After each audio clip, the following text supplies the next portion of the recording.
With what's going on in Israel right now, are we in the end times? Great question. A lot of people are actually messaging me saying that they're scared, they're worried that the end is near, and they're afraid of it. They're afraid Jesus might come soon. They're anxious. And I ask them why. And oftentimes I'm hearing, well, I'm not sure if he's going to let me into heaven. I'm not sure if I'm good enough. Friends, that's not how we get to heaven. Let me give you an example. Let's say you were invited to a king's wedding. The king sent you an invitation. You accepted the invitation. Now, you don't know exactly when it's going to be, but because you've been invited and because you've accepted the invitation, you know that you're going to be let in. You don't have to be anxious as you think the days are drawing near to the wedding. You think, oh no, am I going to be let in? No, you know you will. You've been invited, you've accepted the invitation.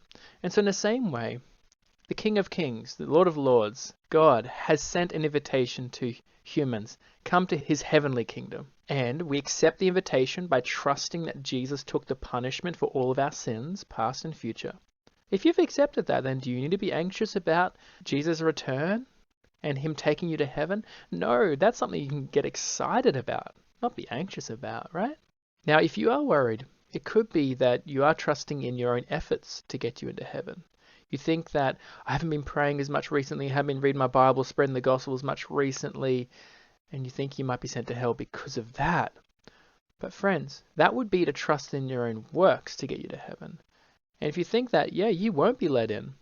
Because instead of thinking that you're going to that wedding because you've been invited, you're thinking you've got to earn your way there. You've got to bribe someone, bribe one of the guards at the door to let you in.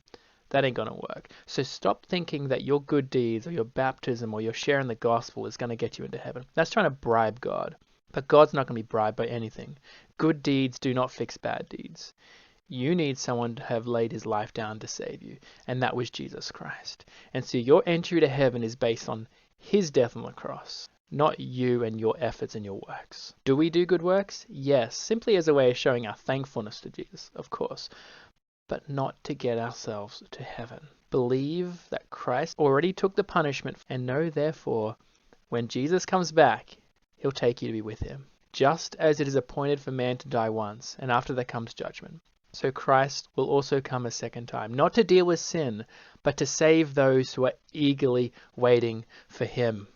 Are you eagerly waiting for him? I am. I hope you are too.